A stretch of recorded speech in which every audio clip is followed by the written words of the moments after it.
Could you handle the loan repayment for me? As I toiled away at work, an unexpected email popped up on my screen. With a sense of urgency, I reached out to Greg, seeking an explanation. Calmly, he disclosed, "Apologies for the suddenness. I've met someone and I've made the choice to embark on a new journey with her." Shock washed over me as he revealed his intention to abscond with the luxurious car we'd recently acquired under my name, financed through a loan. Despite my fervent pleas, my husband brushed them aside, abruptly ending the call before vanishing into silence. Ultimately, Greg vanished alongside his mistress, leaving a mountain of debt in his wake. As a mother to our 10-year-old son, I found myself thrust into an unimaginably unjust circumstance. Lost and overwhelmed, I grappled with a mind rendered blank by the enormity of it all. At 35 years old, I, Hannah, found myself navigating uncharted territory. Greg, my husband, shared the same age, and together with our son Ryan, we were once a family of 3. Since he was young, Ryan had displayed remarkable intelligence, often delving into papers on the computer and seeking my opinion on them. Despite my own bewilderment at the complexity of the topics, I couldn't help but marvel at his intellect. In contrast, Greg struggled to maintain stability, drifting from one job to another without consistency. Meanwhile, I shouldered the weight of our family's financial security, working full-time with a persistent anxiety about our future. Yet, amidst this uncertainty, Greg surprised us by holding the same job for 3 years, finally bringing stability to our income. During this period, Greg expressed a desire to create lasting memories as a family, prompting us to invest in a $35,000 camper van. However, his inability to pass the loan review led to me taking on the financial burden in my name. Then, on the eagerly anticipated day of the van's delivery, I was blindsided by an abrupt email from Greg. His message conveyed his intention to claim the camper van since the loan was in my name, leaving me responsible for the repayments. Bewildered, I immediately reached out to him, desperate for clarity on his sudden decision. As I toiled away at work, an unexpected email notification caught my attention. "What's this about?" I inquired, my heart pounding with apprehension. Greg's voice on the other end was unsettlingly calm as he delivered the shocking news. "I've fallen for someone else and decided to pursue a relationship with her." Stunned, I struggled to comprehend his words. "What do you mean?" I pleaded, my voice trembling with disbelief. His response was callous. "It started as a fling, but it's become serious. I'm starting a new life with her. Goodbye." With those words, he abruptly terminated the call, leaving me reeling in shock. That exchange marked the moment I realized the depth of Greg's betrayal, a devastating blow that left me shattered. Despite our previous disagreements and the looming threat of divorce, I never fathomed he would take such drastic action. I had the divorce papers ready, I recalled bitterly. He promised to file them. Yet, as I searched for them, I discovered they were gone, leaving behind only a lingering sense of betrayal. Returning home from work, I found myself staring at the empty drawer where the divorce papers had once resided, a silent testament to the shattered remnants of our marriage. In their absence, I was left burdened with the weight of a substantial debt from the $35,000 car loan we had taken. Despite my desperate attempts to reach out to Greg through emails and calls, my pleas for closure remained unanswered, leaving me adrift in a sea of unanswered questions. Ryan, ever perceptive, noticed my recent change in demeanor and approached me with concern after dinner. "Mom, what's going on? You haven't been eating much lately." "Are you all right?" he inquired, his voice laced with worry. "Oh, I'm just a bit tired, I guess," I replied, attempting to brush off his concerns. "Did you know that when people lie, they tend to look up to the right?" Ryan remarked, his observation catching me off guard. "I've noticed Dad hasn't been home for 3 days. Did something happen between you two?" He pressed further. Taken aback by Ryan's astute questions, I took a deep breath, realizing I could no longer evade the truth. With a heavy heart, I made the decision to confide in him. "Well, you see," I began, preparing to lay bare the painful reality of our situation. "I understand," Ryan responded calmly, surprising me with his composed demeanor. "It's not entirely unexpected given how things have been lately." Despite his outward composure, I couldn't help but feel a pang of sadness for him. I knew that beneath his brave facade, he must be hurting. As I struggled to cope with the weight of our fractured family, I threw myself into work, desperately trying to distract myself from the turmoil within. However, my body betrayed the facade of strength I sought to project, and my health began to deteriorate. Despite my attempts to soldier on, I found myself unable to even stand during a training session at work, eventually collapsing from exhaustion. When I awoke, disoriented and frightened, I found myself in a hospital room, surrounded by concerned faces. The doctor's diagnosis cut through the haze of confusion. I needed further examinations, and I was to remain hospitalized. Feeling utterly defeated, I couldn't help but berate myself for succumbing to what I believed was merely emotional stress. In that moment of vulnerability, Hannah couldn't shake the overwhelming sense of self-reproach and despair. As I lay in the hospital bed, staring at the IV drip snaking into my arm and the sterile expanse of the ceiling above, tears welled up involuntarily. In that vulnerable moment, Ryan burst into the room, his usually composed demeanor shattered by concern. Hastily, I wiped away my tears, trying to summon a reassuring smile as he approached. "What's wrong, Mom? Is it serious? You're going to be okay, right?" Ryan's voice quivered with worry, his young face etched with fear.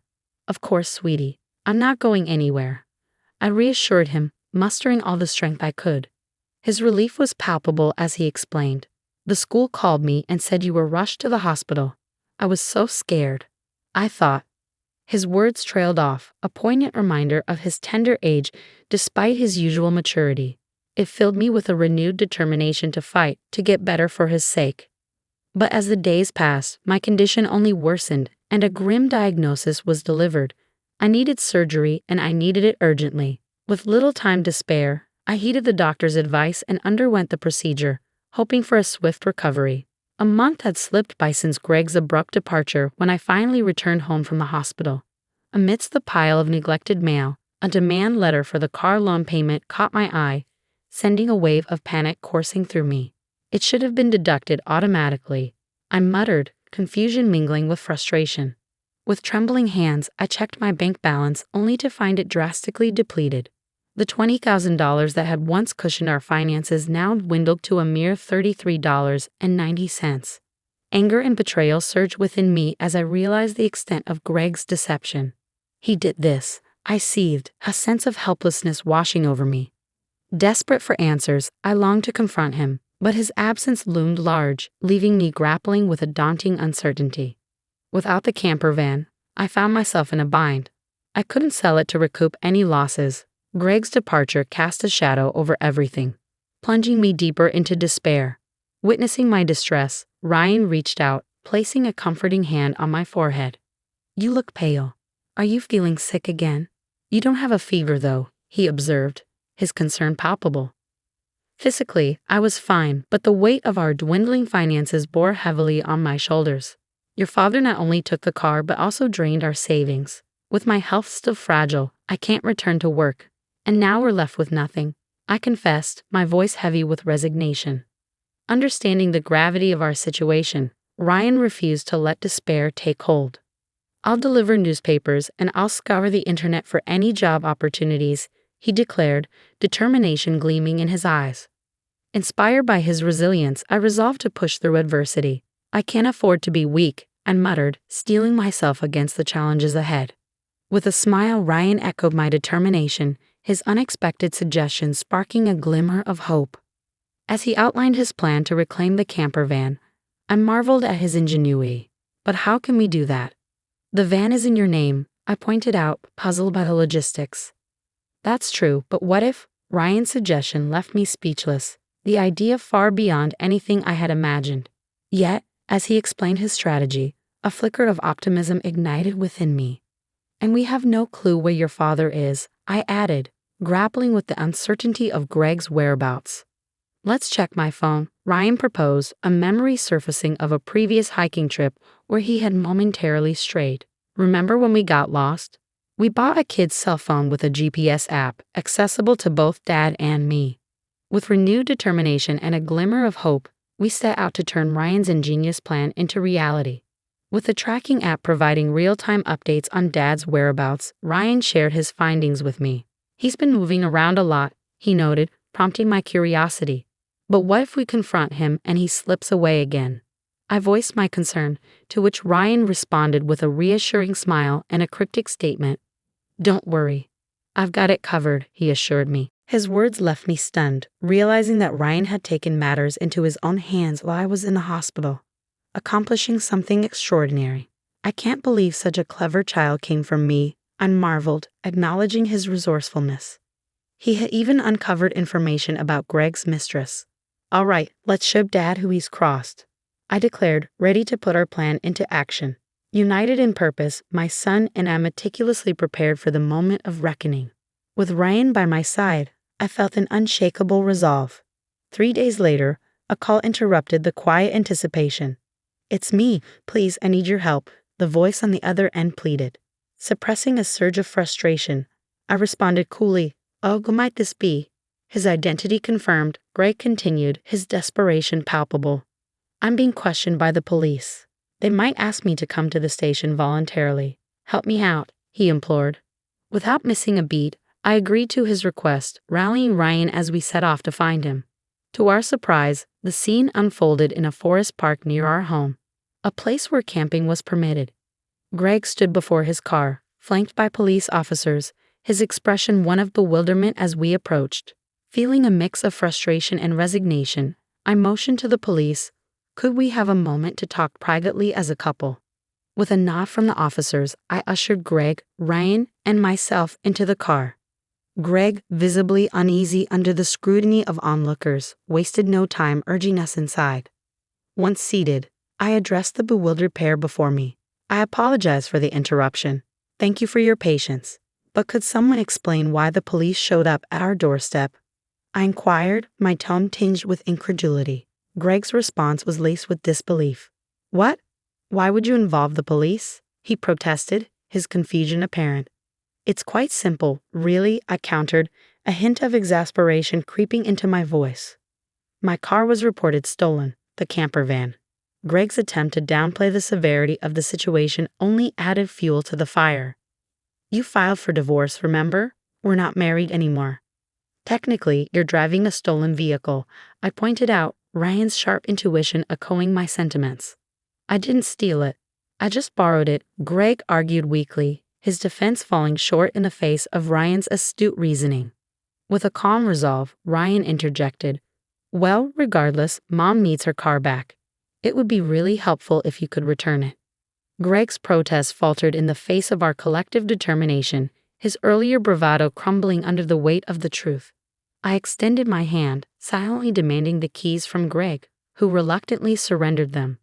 With the transaction completed, Ryan broke the tense silence.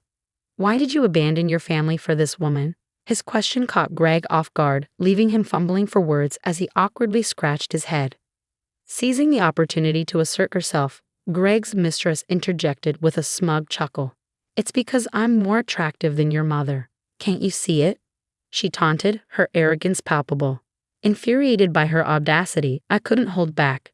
"Don't mock me. You've destroyed my life." I seethed, the bitterness of betrayal coursing through my veins.